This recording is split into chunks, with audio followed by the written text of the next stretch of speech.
அயோத்தியின் இளவரசன் ராமன் மகரிஷி விஸ்வாமித்திரருடன் அடர்ந்த காடுகளை கடந்து பயணம் செய்தான். அது ஒரு சாதாரண பயணம் அல்ல, தர்மத்தை காக்கும் முதல் கடமை. வனத்தின் நடுவே அமைந்த யாகசாலையில் வேத மந்திரங்கள் ஒலித்துக் கொண்டிருந்தன.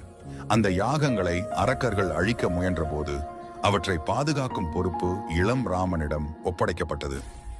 இருள் சூழ அரக்கர்கள் நெருங்கி வந்தனர். ஆனால் ராமனின் முகத்தில் பயமில்லை. தர்மத்தின் உறுதியே அவனின் சக்தியாக இருந்தது. ஒரே கணத்தில் ராமன் தனது வில்லை கையில் எடுத்தான். தெய்வீக சக்தியுடன் புறப்பட்ட அம்புகள் தீமையை அழித்து யாகத்தை காத்தன. யாகம் வெற்றிகரமாக நிறைவேற்றப்பட்டது. விஸ்வாமித்திரரின் கண்களில் பெருமை. இது ராமனின் முதல் வெற்றி, தர்மத்தின் முதல் சான்று.